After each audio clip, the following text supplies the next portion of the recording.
Hola a todos, soy un tío blancuetero y hoy vengo a hablaros del que probablemente sea el libro más importante que se ha escrito en español sobre la temática que versa este canal. Hoy os presento el libro de Algunos hombres buenos. Y es un libro cuyo autor Quico Alcedo es más tibio y moderado que yo, si eso es posible, pero que aún así ha logrado plasmar en las 300 páginas que ocupa este ensayo periodístico el documento más revolucionario contra las locuras de género y los cadáveres olvidados que está dejado por el camino que se ha publicado en España hasta la fecha. Y vosotros sabéis que llevo cubriendo estos temas prácticamente desde que empecé con el canal, así que imaginaos la magnitud de lo que se cuenta en este libro para que en muchos pasajes no diese crédito a las infamias que Quico Alcedo iba relatando. Algunos hombres buenos no es una crónica autocomplaciente que apele al dramatismo barato. Lo que es un libro que te engancha desde las primeras páginas y que te remueve por dentro, mientras te preguntas con incredulidad e impotencia cómo es que algo así puede estar pasando en nuestro país sin que nadie mueva un dedo y, lo que es peor, sin que a nadie le importe. Y el otro día escuchaba atónito un fragmento de Canal Red en el que perseveraban sobre la defensa de infancia libre y las llamadas madres protectoras, y alegaban una suerte de conspiración policial en contra del feminismo y una serie casi indefinida de falsedades y medias verdades, con el objetivo de sembrar la duda en su audiencia sobre la naturaleza de los monstruosos actos cometidos por algunas de estas mal llamadas madres protectoras. Muchas de ellas, por cierto, con un innegable apoyo institucional, y muchas de ellas siguen siendo defendidas con uñas y dientes por algunos medios de comunicación, como por ejemplo El Salto Diario o El Diario Público. Pero por mucho que mientan, por mucho que retuerzan y por muchos aspavientos que hagan, este libro quedará como una prueba imborrable de la infamia en la que participaron, las criminales a las que dieron su apoyo y las vidas de inocentes, padres y niños que destrozaron por el camino. Una barbarie de la que a todos, en un futuro, directa o indirectamente, yo creo que se nos recordará como cómplices, sobre todo cuando se nos recuerde la pasividad con la que reaccionamos cuando desde nuestras instituciones se defendían a criminales y se linchaba a inocentes. Eso es algo que el futuro nos echará en cara y por seguro que nos recordará, y es la vergüenza de la que formamos parte nosotros en el presente. Por eso es importante este libro. Y podría decir, sin miedo a equivocarme, que probablemente esta sea la publicidad no pagada más importante que he hecho en este canal. Pero es que de verdad considero una necesidad social que compréis este libro. Compradlo, leedlo, regaladlo, divulgarlo, difundidlo y hablad de las historias que se cuentan en este libro, porque por cada ejemplar vendido creo que será un paso más hacia la cordura que perdimos de vista hace ya bastante tiempo. Bueno, sin daros más la brasa, aquí os dejo con su autor, Quico Alcedo. Bueno,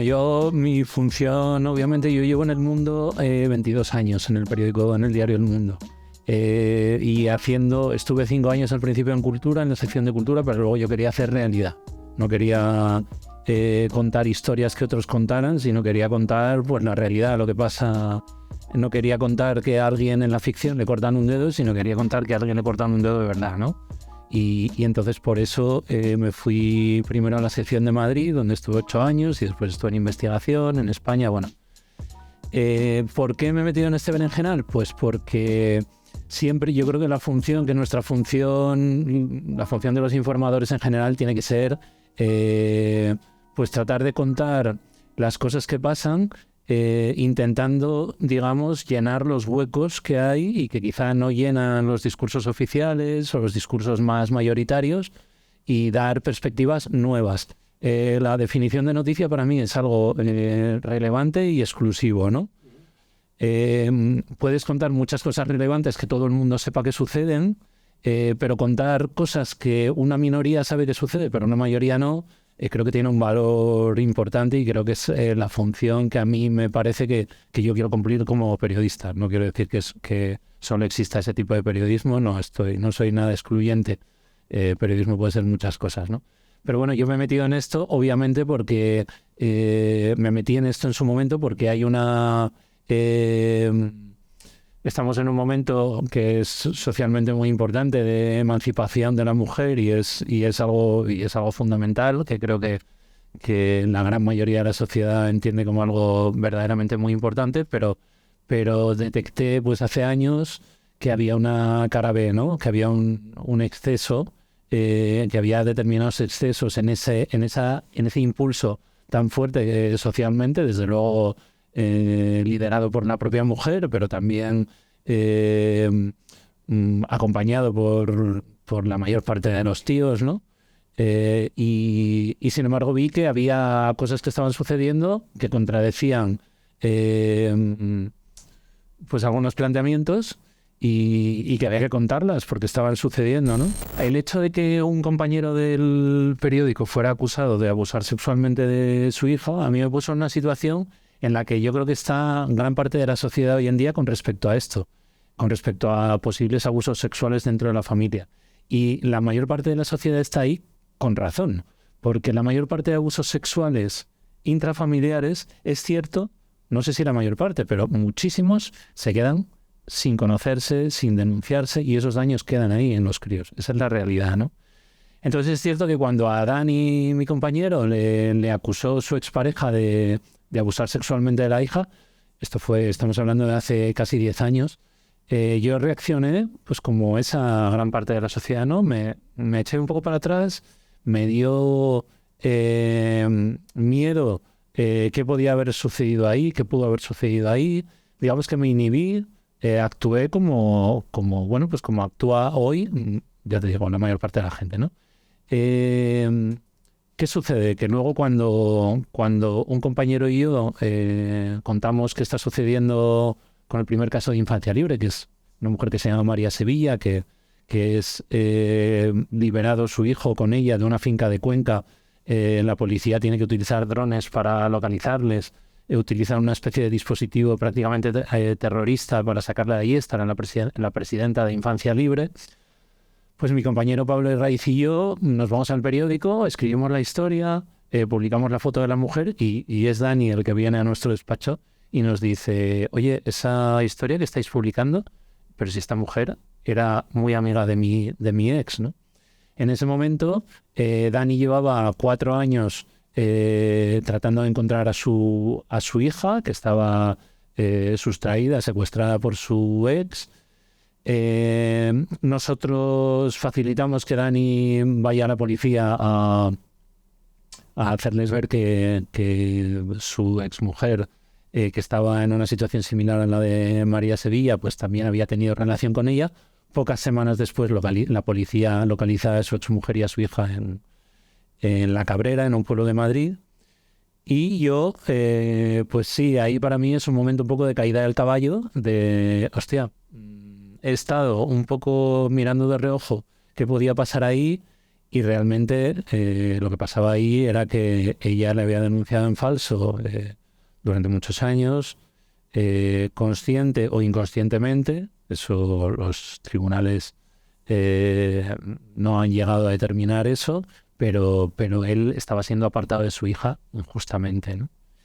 El libro, yo creo que en el fondo es una, con todo lo truculento que es y lo duro que es con respecto a lo que sufren estos tíos y lo que hacen estas mujeres, en este caso, para separarles de sus hijos. El libro es una historia de amor también, ¿no? De estos tíos hacia sus hijos y sus hijas, porque se dedican durante muchos años a batallar en esa incomprensión, en la misma incomprensión que yo apliqué a mi compañero, para conseguir volver a encontrarse con ellas y con ellos y para volver a ser padres, ¿no? Hay una historia muy bestia en el libro que no he podido contar bien, solo la he apuntado, y es la historia de un tío de un pueblo de Palencia, que su mujer le pone 23 denuncias, consigue separar a su hijo de él, su mujer viaja a Madrid y se viene a vivir a Madrid con el crío, y él durante 12 años sigue pagando la pensión, la manutención a la que estaba obligado por la sentencia de divorcio, sin ver al crío. Él viene a Madrid un montón de veces a intentar verle. Evidentemente el crío ya hace vida con su madre y no quiere tener ninguna relación con él. Pero gracias a esas 23 denuncias, 23, que no son 2 ni 3, pues el tío deja de ser padre, ¿no? Eso el rollo ese de amputar la condición de padre, quizá porque yo, bueno, pues tengo una hija y para mí es muy central, ¿no? Esa condición de padre, pues es algo que yo quería también, es muy importante, yo creo que es la espina dorsal un poco del libro. El mecanismo que establece la ley de violencia de género es que Cuando hay una denuncia penal, se detienen todos los procedimientos de familia. Los procedimientos de familia son, bueno, pues el divorcio, lo que es ordenar qué pasa con los críos cuando los padres se divorcian o se separan. Y la ley de violencia de género lo que dice es que si hay una denuncia penal en ese momento, en el momento en el que haya pleitos de familia, los pleitos de familia se detienen hasta que lo penal se dirima y se decida si hay un culpable, si alguien ha hecho algo mal, si alguien ha cometido un daño, etcétera, ¿no? Esto, junto con la lentitud proverbial de la justicia española y no española, porque la realidad es que por ahí fuera tampoco están mejor que aquí, hace que para las mujeres sea un arma muy utilizable denunciar violencia de género. De hecho, además, la ley de violencia de género establece una asimetría, una desigualdad muy importante con respecto a la situación del hombre y de la mujer en este aspecto. Pues todo esto hace que la mujer tenga una posición, una ventaja muy importante cuando haya divorcios o separaciones conflictivas. ¿Esto en qué se traduce? Se traduce en que lo diga Vox, lo diga Podemos, lo diga Menor su porquero, y tristemente esto se ha convertido en un arma ideológica y en una pelota política y partidista. La realidad es que cualquiera que conozca a un abogado de familia o cualquiera que haya pisado un juzgado de familia unas cuantas veces sabe que se utiliza muy frecuentemente por parte de mujeres estos resortes que ofrece la ley en esos conflictos, ¿no?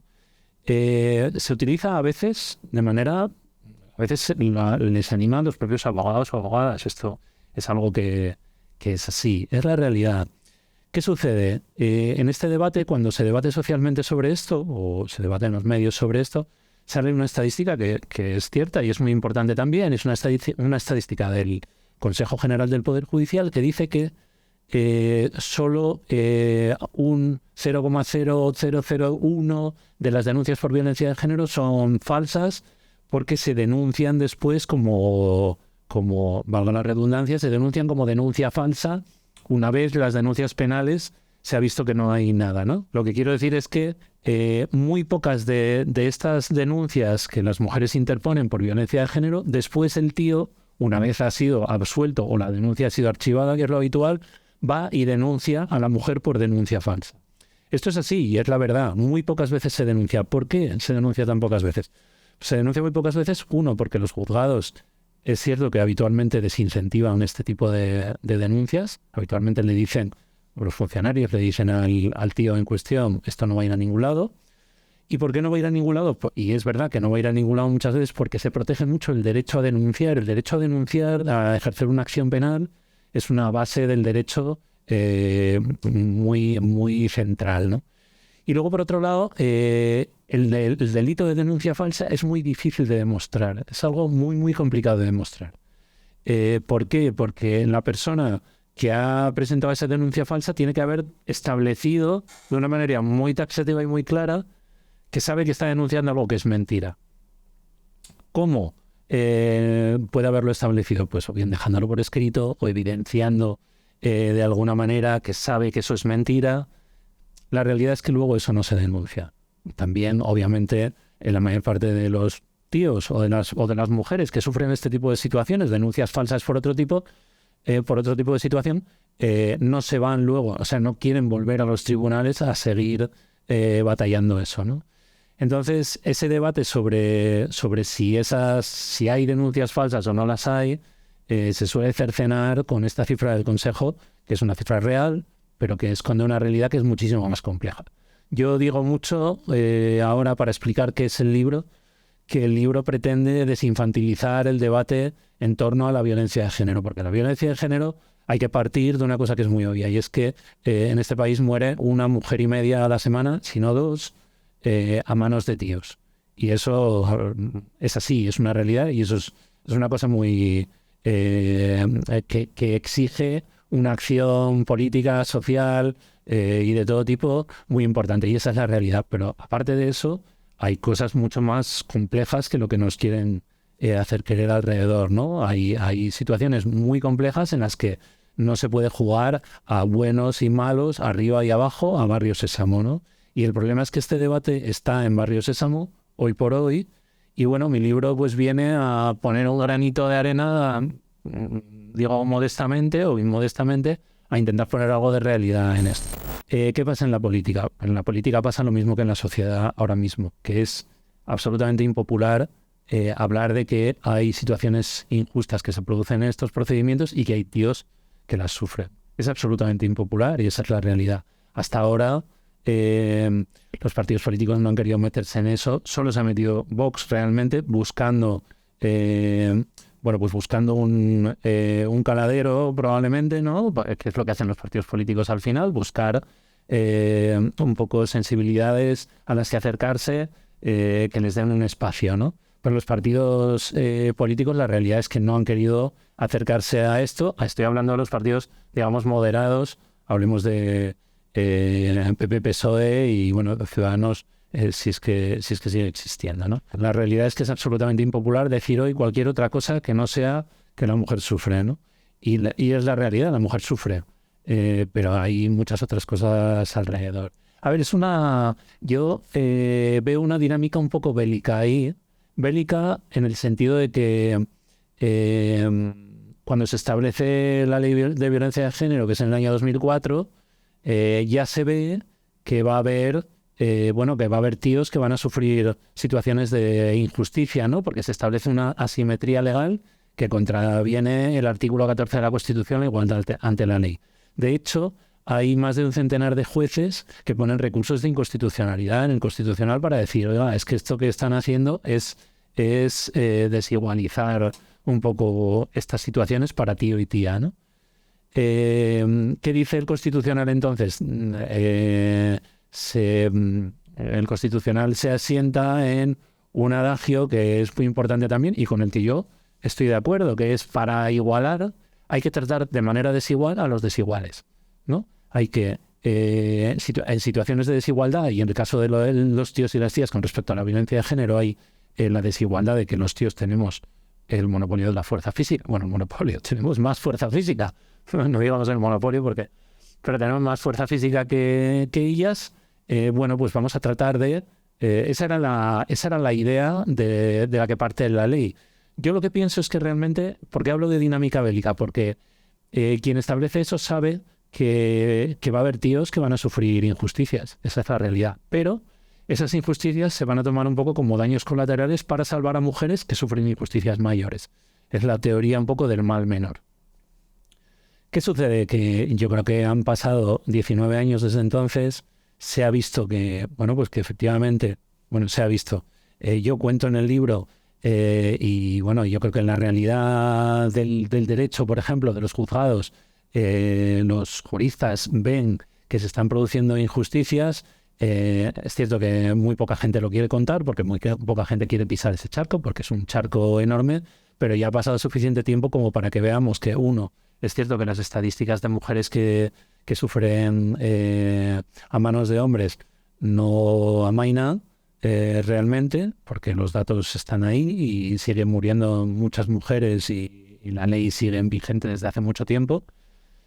Y luego están produciendo situaciones de injusticia muy evidentes con tíos que son situaciones que además son... de manera sistémica enfrentables, quiero decir que el sistema sí que puede hacer algo por ellas, sí que se pueden establecer políticas para ver qué está pasando ahí, para ver cómo las dilaciones están manteniendo a tíos durante años separados de sus hijos de manera injusta porque los berenjenales judiciales no acaban de resolverse efectivamente, y yo creo que hay que hacer algo con todo eso, al menos. Claro, desde mi punto de vista y desde lo que es mi labor profesional, contarlo, ¿no? ¿Qué menos que contarlo? Y que se sepa que existe. Es que te sientes extraño a veces contando esto. Fíjate que a mí me pasa incluso en el periódico que sabiendo todos los compañeros lo que pasó con Dani, con nuestro compañero, yo saco este libro ahora y no te encuentras... No voy a decir que te encuentres incomprensión en determinada gente, pero pero incluso siendo una de las 8 historias esta, la de un compañero, no encuentras toda la comprensión en algunos lugares que esperarías, ¿no? Con algo que hemos vivido tan de cerca nosotros. O sea, realmente los políticos no hacen más porque socialmente los políticos son comerciales de las ideas y de las posiciones, etcétera, y ahora mismo eso cotiza muy, muy a la baja, ¿no? Respecto a lo que digan del libro o dejen de decir, evidentemente yo escribo el libro para tratar de contar estas historias, que se conozcan, que se sepan. Lo que piensen de mí me da un poco igual realmente. Yo ya llevo muchos años contando historias y ya vengo yo ahora un poco de casa. Sí es verdad que sobre lo que dices, vivimos un momento, a mí me parece, y yo llevo 20 años contando historias, muy jodido con respecto a la realidad, con respecto a los hechos. Esto no es que lo diga yo, no es una idea mía. Hoy por hoy las ideas, las opiniones, etcétera, pesan mucho más que las realidades. Es cierto que las realidades parecen mucho más manipulables que nunca, pero bueno, las realidades siempre han sido muy manipulables. Antes teníamos 4 canales de comunicación, ahora hay 4 millones. Parece que todo el mundo, cada persona es un canal de comunicación, y bien está que así sea. Pero tenemos un problema muy grave cuando los hechos no valen por sí mismos y valen mucho más las opiniones, las posiciones. Las tomas de posición ocultan, opacan el debate sobre las cosas reales, y creo que como sociedad tenemos un problema muy, muy grande con esto, y también la verdad es que es una de las cosas centrales por las que yo he hecho el libro.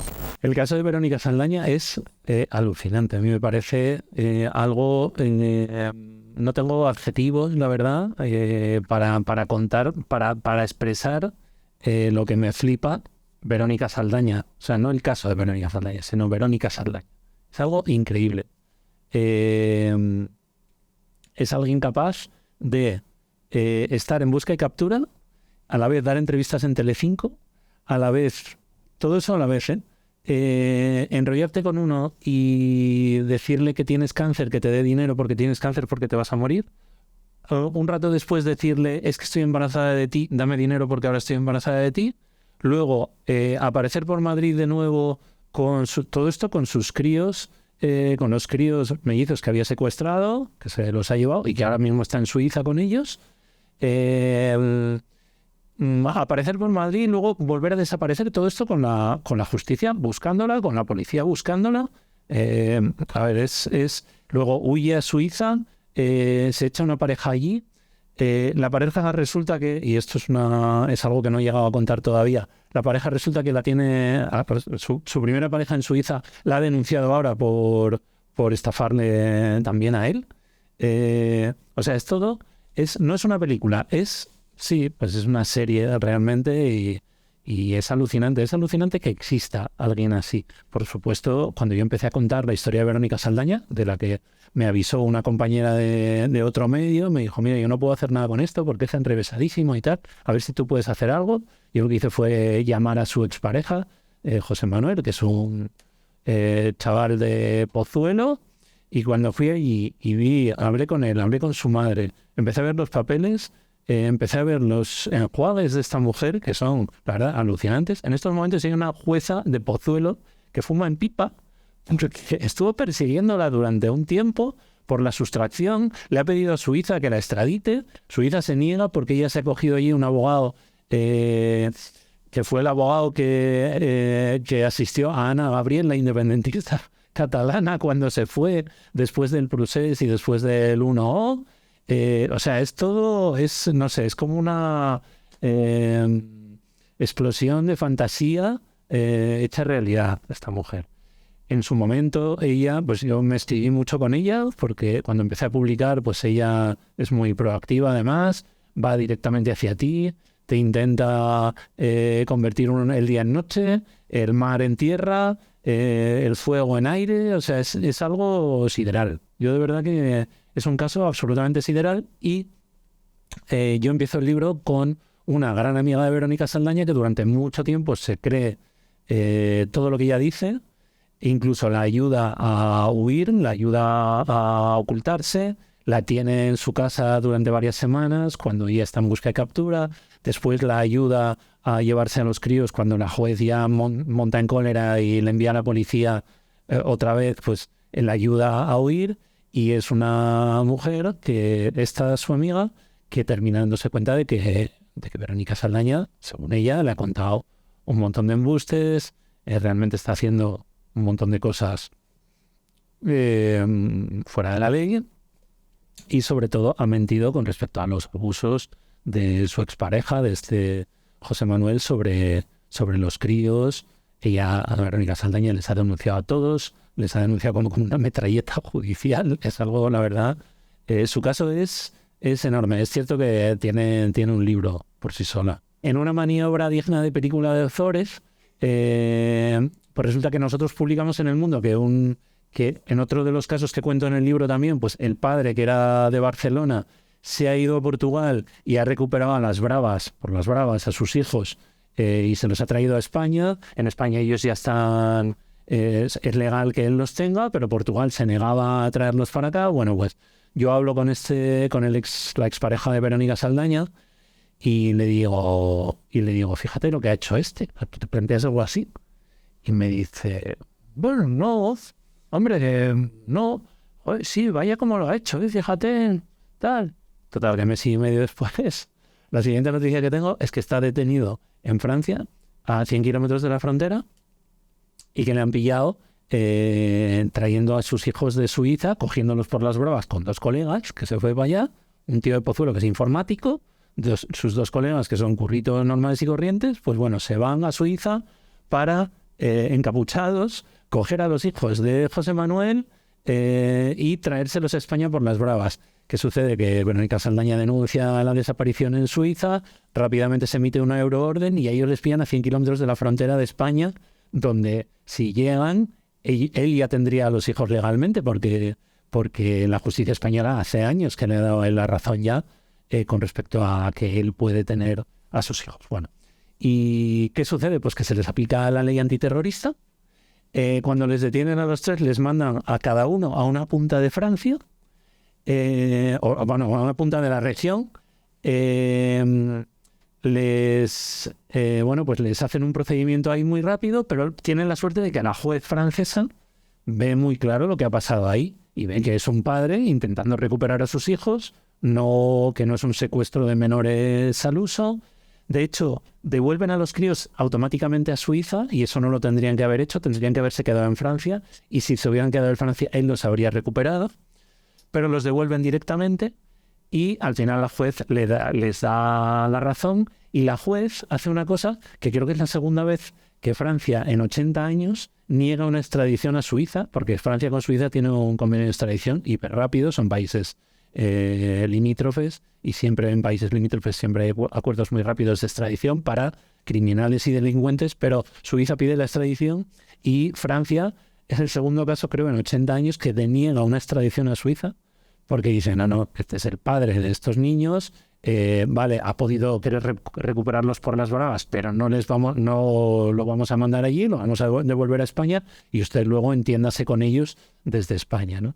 Y ellos efectivamente tienen que hacer frente ahora en Suiza a varios cargos, pero en Suiza no está penado el secuestro del menor si eres uno de los 2 progenitores, con lo cual ese cargo se les ha caído a la justicia suiza, y bueno, ahora tendrán que hacer frente a algún tipo de procedimiento allí. A ver, muchas de estas mujeres son mujeres con una elocuencia salvaje. O sea, son mujeres capaces de venderle unas chanclas a un esquimal con gran facilidad. Porque son mujeres muy convencidas de lo que hacen, aunque yo saco en el libro a una psicóloga que explica ese mecanismo por el que te convences de algo que es falso, ¿no? Y que no digo que estas mujeres se hayan convencido de algo que es falso, pero es una posibilidad desde luego. El caso es que María Sevilla es una de estas mujeres, una mujer con una capacidad dialéctica brutal. Yo tuve la ocasión, como cuento en el libro, de cruzármela en televisión española, porque en los días subsiguientes a su detención en una finca de Cuenca perdida, con su hijo sin escolarizar, con las paredes pintadas con sumas y restas, donde ella le explicaba al niño de 11 años cómo se sumaba y se restaba, y tal, en una situación que los policías calificaron de dantesca y que cualquiera que piense en ella aún sin estar allí, creo que puede estar de acuerdo.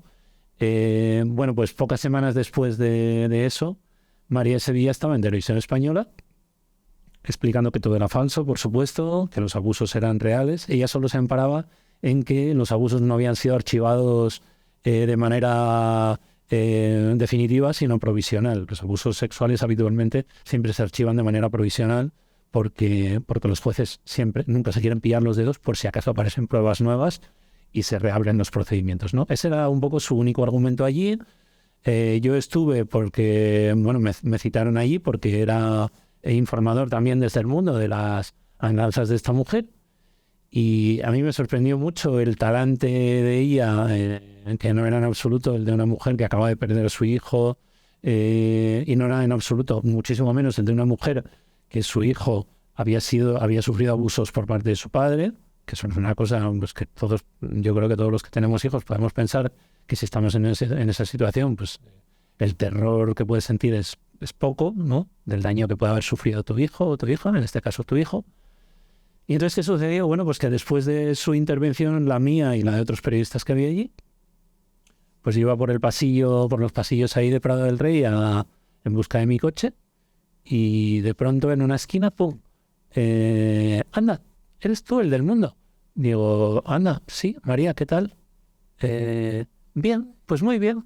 Y lo que yo me encontré allí era una mujer sonriente que venía conmigo a jugar un poco al gato y al ratón de lo que has contado y lo que has dejado de contar. Una mujer que manejaba estar en ese ojo del huracán con una tranquilidad pasmosa. Claro, era alguien que pocos meses antes de llevarse a su hijo y de hacerle desaparecer y estar en busca y captura, estaba dando una conferencia en el Congreso de los Diputados ante sus señorías en la Comisión de Igualdad, explicando que claro, que Infancia Libre era una organización que estaba ayudando a muchos niños abusados, etcétera, cuando ella misma estaba a punto de quitarle la libertad a su propio hijo, ¿no? Y entonces, ¿qué me cuenta esta mujer? Bueno, viene a juguetear realmente, ¿no?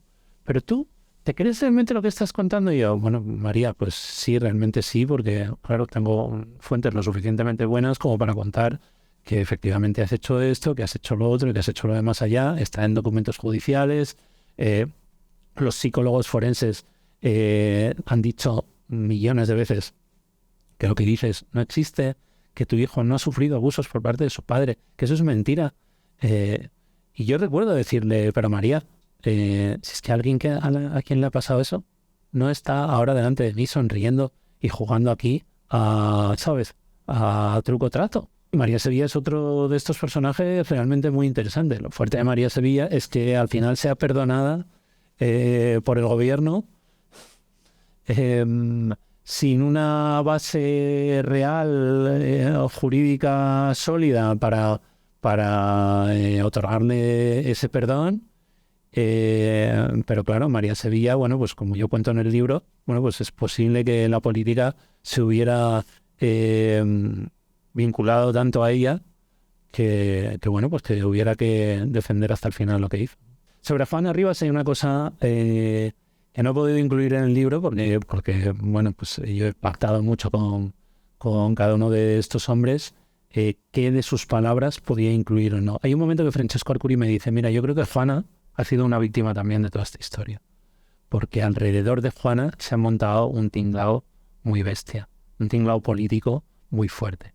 Él dice, y lo cuento en el libro, que Juana no era una persona politizada en absoluto, antes de todo eso, que no era una persona política en el sentido de, bueno, pues en el sentido amplio del término, ¿no? Que no era una persona de ideas, de qué se hace y cómo se hace, de hombres y mujeres, pero a él le sorprende muchísimo, él alucina, cuando ve que la política se entrevera por su historia tanto y la acaba fagocitando. Juana Rivas, a los pocos meses de quedarse en España con los niños, empieza una recogida de firmas, aparece en el Congreso de los Diputados con el alcalde de Maracena, de su pueblo, y Francesco Arcuri alucina, dice, pero ¿esto qué es? O sea, si ella no era política en absoluto.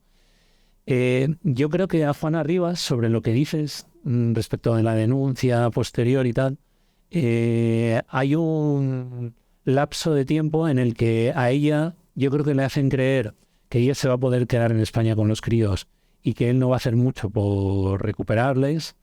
Ella le hacen creer que quizá la dinámica judicial que pueda emprender a él le va a suponer una barrera para venir a por los críos.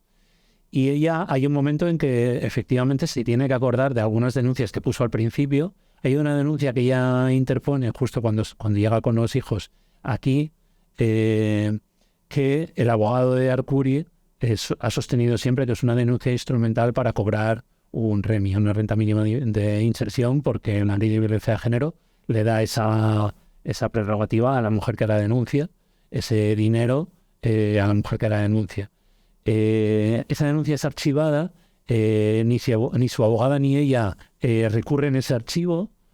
Entonces eso es lo que hace creer a la parte contraria, a la parte de Arcuri, que realmente era una denuncia instrumental, que ellas ni recurrieron y se acordaron de ella cuando muchos meses después vieron que Francesco sí que iba en serio por los críos y que no se iba a parar, ¿no?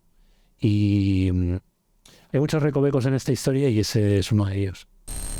Bueno, Francesco Arcuri para mí es el corazón del libro. O sea, porque desde luego hay historias muy rocambolescas, increíbles en el libro. A mí la gente ahora, pues me lo dice. Yo he estado informando tanto de esto que para mí son historias ya que son como normales, ¿no? Pero la gente lo lee y dice, pero esto es imposible que haya pasado, ¿no? La historia de Arcuri quizá es la más imposible porque es la historia de un tío que es un tipo verdaderamente de izquierdas y al que en España, no solo la izquierda, sino también la derecha, ha tratado como un auténtico paria, como ¿cómo decirlo? Pues como un criminal, realmente, como un maltratador, etcétera. La génesis del libro está en Arcuri, porque yo lo que quería realmente era, en un principio este libro sale de que yo quería hacer algo audiovisual con Arcuri. Y a mí me costó muchísimo ganarme su confianza, porque es hijo de periodistas, es hijo de un periodista, que trabajó en el Corriere della Sera, el periódico un poco referencial en Italia, que de una manera muy paralela a él fue perseguido por las Brigadas Rojas cuando él era un tío de izquierdas y estuvo amenazado por las Brigadas Rojas, que eran también supuestamente de izquierdas, ¿no? O lo eran. Entonces Francesco Arcuri viene de ahí y sí, cuando él viene a buscar a sus hijos aquí, se enfrenta a un país que está saliendo a la calle en ese momento contra él y en favor de su expareja, que todavía era pareja suya hasta un mes antes, que de pronto se queda en España y él no entiende por qué. Él sabe que ella está a disgusto allí y que está pasándolo mal, pero ellos no tienen una buena relación cuando ella se queda en España. Te estaba contando que la génesis del libro es Arcuri porque yo lo que quería era rodar algo con Arcuri. Quería rodar su historia, ¿no? Me parecía y me parece que puede ser verdaderamente potente Arcuri contando él, en sus palabras, cómo vivió todo eso. Es una historia increíble, ¿no? Es una historia de amor, de nuevo, de un padre por sus hijos que no tiene igual, a mí me parece. ¿Qué sucede? Nadie pone un duro para eso, ¿no? Nosotros nos paseamos por varias plataformas, por todas las cadenas, etcétera, para preguntar. Nadie quiere poner un duro ahí, porque, pues por el mismo motivo por el que los partidos políticos no quieren ver estas realidades, pues porque es muy impopular hoy, es un charco y pierdes más que ganas, ¿no? La historia de Arcuri es un drama shakespeariano que ahora mismo, después de que ella haya sido indultada, después de que la justicia italiana haya dicho un montón de veces que ella es una persona con funcionamiento mental patológico, que confunde sus intereses con el de sus hijos, con los de sus hijos, que les manipula. Bueno, pues ahora mismo, en estos momentos, la historia de Arcuri sigue siendo un drama, porque si bien su hijo pequeño, con el que él está muy unido, ha dicho en Italia que su madre le intenta todavía manipular contra su padre. Italia, las psicólogas forenses italianas ven que su madre ha conseguido, digamos, abducir un poco al hijo mayor, que vive con ella en Granada ahora mismo, y para Francesco Arcuri haber perdido haber perdido a su hijo, que hoy por hoy a él todavía en ocasiones o recientemente le hacía llegar que seguía pensando en él como alguien que le había causado daño a él, al crío y a su madre, cosas que no habían sucedido, ¿no? Pues para él eso es un dolor enorme. O sea, Arcuri, yo le retrato en el libro como una cosa que en Italia se llama il mamo, que es como ahí la madre pero en masculino, ¿no? El padre que está ahí con los hijos y que se sacrifica por ellos y que se encadena a ellos y que va a donde tenga que ir por ellos, etcétera. Y para él, haber perdido de esa manera a su hijo mayor es una tragedia, ¿no? Y ese es el punto en el que está la historia de Arcuri. Yo dedico a Arcuri el último tercio del libro porque, bueno, realmente es la historia que más me toca profundamente, ¿no?